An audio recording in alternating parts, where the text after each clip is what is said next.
আচ্ছা বাবু, তোমার ওই বান্ধবীকে কিভাবে পাঠানো যায়? এটা তো অনেক সহজ একটা বিষয়। আমি একটা মেয়ে মানুষ, আমি খুব ভালো করে জানি যে একটা মেয়ে মানুষ কিভাবে পটে। শুনো, আজকে ওর জন্মদিন, বুঝছো? তুমি ওকে যদি উইশ করো তাহলে দেখবা ও অর্ধেক এমনিই পটে যাবে। তারপর যদি তুমি ওর সাথে দেখা করে ওকে একটা গিফট দাও তাহলে দেখবা ওই তোমার পিছে পিছে ঘুরতেছে, তোমার আর কিছু চিন্তা করা লাগবে না। আসসালামু আলাইকুম, কে বলছেন? Many many happy returns of the day. শুভ জন্মদিন আইসা। কে আপনি? আর আমার বার্থডে জানলেন কিভাবে? আমি আপনার সব কিছু জানি। আপনার নাম আয়েশা, আর তাছাড়া আপনি দেখতে কিন্তু ভীষণ সুন্দর। আরে কই তুই? আমি এই যে ভার্সিটির গেটের বাইরে, কতক্ষণ অপেক্ষা করবো তোর জন্য বলতো? সবসময় এরকম দেরি কেন করিস তুই? আচ্ছা আয় দ্রুত আয়, 5 মিনিটের বেশি কিন্তু আমি তোর জন্য অপেক্ষা করবো না। আয়েশা, জি আপনি? আকাশ। ও আচ্ছা, আপনি Akash. Happy birthday. Thank you. তোমার বার্থডে।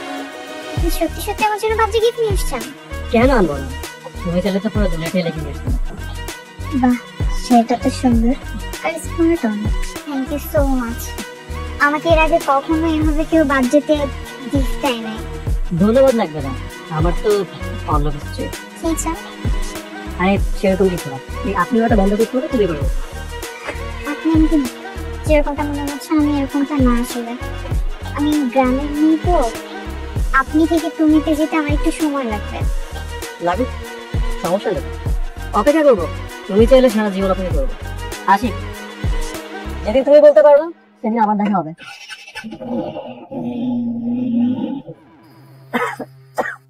এমন করে আর কত কষ্ট করবা? মানুষ বিয়ে করে তো শান্তির লেগা, বিয়ে করে বুড়ায় ঢাকা শহরে পাঠায় দিস। আচ্ছা, এই ঘরের কাম বাইরের কাম করতে তোমার কি কষ্ট হয় না? কষ্ট তো হয়, কিন্তু কি করার আছে। আয়সা যতদিন পড়ালেখা শেষ হয় নাই ততদিন তো কষ্ট করতেই হবে। ঘরের বউরে এত পড়াশোনা করানো ঠিক না, এখনো সময় আছে ঘরের বউরে ঘরে ফিরাই আন। দেখবা একদিন তোমার মূল্যই করবো। তুই আর কোনো কথা বলবি? আমার বলে দিয়ে আমি কি করাবো না করবো সেটা আমার ব্যাপার, তবু মাথা ব্যথা দিতে। রেগে যাও কে? রেগে যাও কে? গ্রামের মেয়ে কিন্তু তোমার বাবার লেগেই কয়। বলছি কি থেকে যখন উড়াল দিব তখন বুঝবা। কোথায় আছে না আমি সেটা ভালো কইতে কইস না। আচ্ছা, তুমি বিয়ে কইরা একা একা থাকতে তোমার কষ্ট হয় না? কত করে কইছিলাম আমার বিয়ে করো, আমার বিয়ে করলে তোমার এত কষ্ট করতে হইতো না। আচ্ছা, এই তোমার বউয়ের থেকে আমি কোন দিকে কম আছি?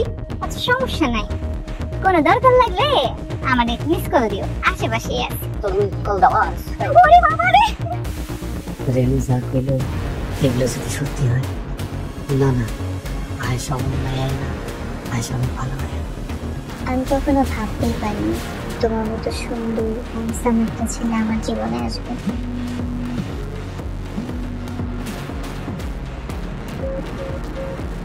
হ্যালো, কি হয়েছে তোমার? এতবার করে কল দিতে পারো না? আমি ওয়াশরুমে ছিলাম তাই ফোনটা ধরতে পারি না। কয়দিন ধরে দেখতেছি তুমি আমার ফোন রিসিভ করতেছো না, কি হয়েছে? কোনো সমস্যা? কেমনে ধরবো? আমি কি সারাক্ষণ ফোনের কাছে বসে থাকি? আমার পড়ার টেবিলে থাকা লাগে, পড়াশোনা করা লাগে, সামনে পরীক্ষা, পড়াশোনা না করলে তো ভালো রেজাল্ট করতে পারবো না, তাই না? কথা শুনে মনে হচ্ছে সারাক্ষণ হাতে ধরে বসে থাকি, আমার সামনে ঘুমানোর সময় পাই না, খাওয়ার সময় পাই না। এরকম করলে কিন্তু পরীক্ষায় আমি ভালো রেজাল্ট করতে পারবো না। মেডিকেলের কত চাপ আপনি জানেন না? আচ্ছা ঠিক আছে, শোনো, মন দিয়ে পড়বে, আর কোনো কিছু দরকার হলে আমার জানাই, চিন্তা করবো না। সময় মতো খাবারটা খায় নি, নাহলে শরীর খারাপ করবে। ঠিক আছে, এখন রাখি। কি হয়েছে তোমার? তখন থেকে মন খারাপ করে আছো? বিজনেসের জন্য আমার 7 লক্ষ টাকা লাগে, লোনের জন্য অ্যাপ্লাই করছিলাম কিন্তু রিজেক্ট করে দিয়েছে। এখন এতগুলো টাকা আমি কই পাবো? ভেবেছিলাম যে ব্যবসাটা একবার দাঁড় করে ফেলতে পারলে তোমাকে দিয়ে পারে, আমার মনে হয় না কিছু হবে, সব এবার সত্যি শেষ হয়ে গেছে।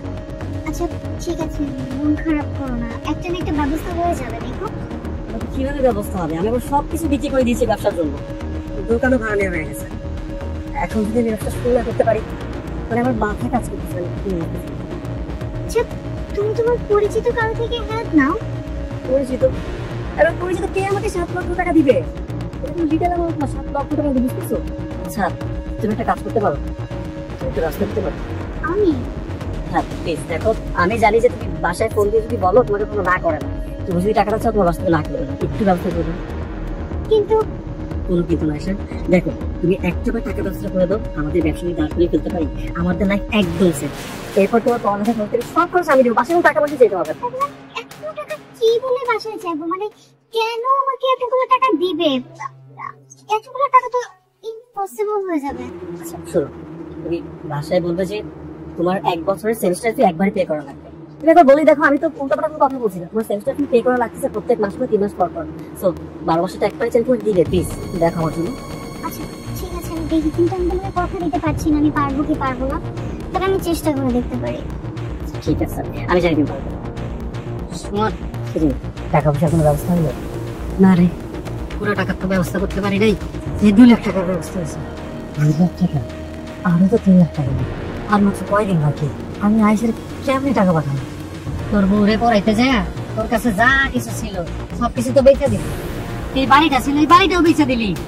বন্ধু তোরে আমি কত করে বলছিলাম বাদ দে এইসব, লাগবো না বউরে ডাক্তারি করার, শুনলেই না। আমি আইসের কথা বলছিলাম ইসলাম নিয়ে হোক স্বপ্ন নিতে, এর লেগে যদি জীবনটাও দেওয়া লাগে দাও।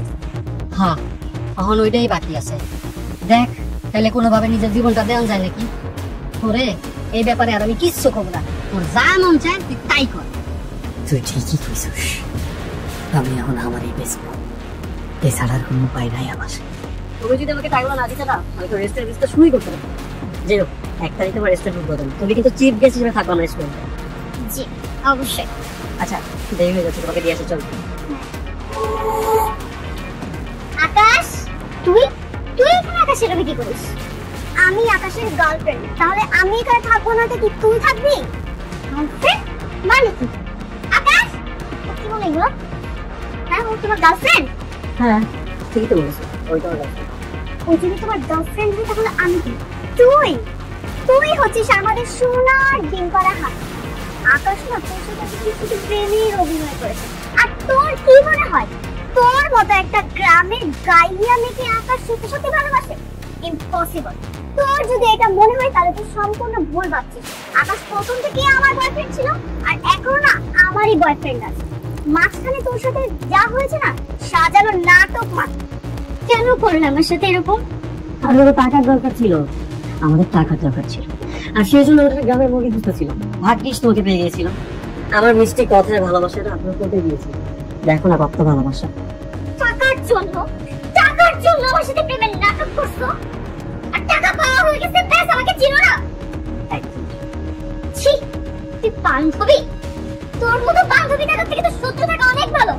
টাকার জন্য না আমি সব কিছু করতে পারি। কতটা স্বপ্ন দেখছিল, ঘর বাদ আমাকে নিয়ে সংসার করে, সবকিছু নষ্ট হয়ে যাবে। বেঈমান, প্রতারক, তুই টাকার জন্য আমারে ঠকাইছিস। তোর জন্য, তোর পাল্লায় পড়ে আমি আমার সবুজ সরল জামাই। তুই আমার টাকা ফেরত দে, আমার জামাই অনেক কষ্ট উপার্জন করা টাকা, তুই আমার টাকা ফেরত দে। তোর মতো প্রতারকের পাল্লায় পড়ে আমি আমার জামাইকে ঠকাইছি, তার টাকা আমি নষ্ট হইতে দিব না। টাকা ফেরত দে। এই হাত দাও। এ প্রতারক, আমার চাইতে বড় প্রতারক তুই। তুই তোর স্বামীর সাথে বেরোতে করছিস, এই বিবাহিত সত্ত্বেও আমার সাথে প্রেম করছিস, আর তুই আমাকে প্রতারক বলতেছিস। আর টাকা, আমি যে তোর কাছে টাকা নিয়েছি প্রমাণ আছে? নাই তো, এটা একটা ভুল লোকের, একটা সিনকেট না করে সোজা কাছ থেকে বের হ বাসা থেকে, বের হ। আসলে আমি অনেক বড় বেঈমান, প্রতারক। মিথ্যা ভালোবাসার ফাঁদে পড়ে আমি আবার সহজ সরল জামাইটাকে ঠকাইছি। অনেক বড় অন্যায় করে ফেলছি, আমি ওকে অনেক কষ্ট দিয়ে ফেলছি। এটাই হলো তার পাপের শাস্তি।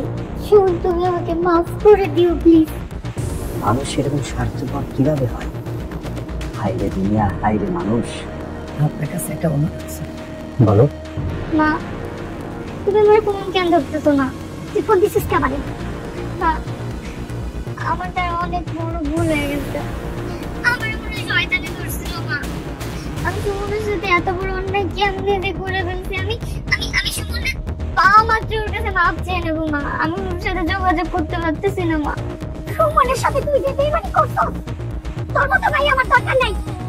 তুই আমার কোনদিন ফোন দিবি না। আজকে আমি তোমাদের একটা লাশ কেটে মানবদের সবকিছু প্র্যাকটিক্যালি বুঝিয়ে দেবো। তোমরা প্রস্তুত তো? মনোবল শক্ত করতে হবে। লাশ কাটার আগে তোমাদেরকে আমি একটা জীবনমুখী বাস্তবমুখী গল্প বলতে চাই, শুনতে চাও? বেশ কিছুদিন আগে একটা ছেলে আমার কাছে কিডনি বিক্রি করতে আসে। আমি বাধ্য হয়ে তার অপারেশনটা করাই। ছেলেটা ভীষণ অভাবী ছিল, অভাবে পড়ে আসলে ছেলেটা কিডনি বিক্রি করেছিল। ছেলেটার বউ ভীষণ মেধাবী স্টুডেন্ট ছিল। তার স্বপ্ন ছিল সে একদিন বড় ডাক্তার হবে। এই বোকা সহজ সরল ছেলেটা ওয়াইফের স্বপ্ন পূরণ করার জন্য দিন রাত খাটতে থাকে। সে তার অবশিষ্ট যা ছিল সেটুকু বিক্রি করে দেয়, কিন্তু পুরো টাকাটা জোগাড় করতে পারে না। তারপর বাধ্য হয়েই ছেলেটা আমার কাছে আসে একটা কিডনি বিক্রি করতে। আমি তাকে অনেক বোঝাই যে তুমি অন্য কোনো ওয়েতে টাকাটা ম্যানেজ করো, কিন্তু সে করতে পারে না। এদিকে এই বউটা স্বামীকে রেখে সে আরেকটা ছেলেতে আসক্ত হয়ে পড়ে। আমার যতটুকু ধারণা, স্বামীর কাছ থেকে এই টাকা নিয়ে সে সম্পূর্ণ টাকা প্রেমিককে দেয়। মোটা অঙ্কের টাকাটা বউটা হাতের পাওয়ার পর তার আচরণ পরিবর্তন হতে থাকে। হাজবেন্ড বউকে ফোন দেয়, কিন্তু বউ ফোনটা রিসিভ করে না। এক পর্যায়ে স্বামী বাধ্য হয়ে ঢাকায় যায় বউটার সাথে দেখা করতে। বউটার সাথে দেখা হওয়ার পর বউটার স্বামীকে ভীষণ ভাবে অপমান করে। বউটার কাছ থেকে অপমানিত হয়ে ছেলেটা পাগলের মতো রাস্তা দিয়ে দৌড়তে থাকে। আর সেই সময় বড় একটা অ্যাক্সিডেন্ট ঘটে, যার জন্য এত ত্যাগ স্বীকার করলো। সেই ছেলেটা এখন লাশ হয়ে মর্গে পড়ে আছে।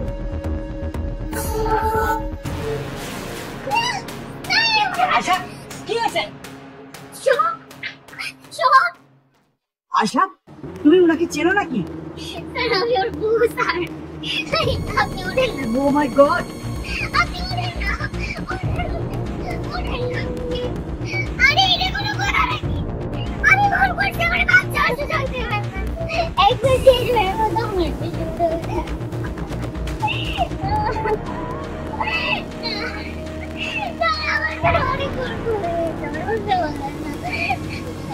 আপনি বলছিলেন না যে আমি আপনার ঘরের আলো, আপনি আমাকে একা করে দিয়ে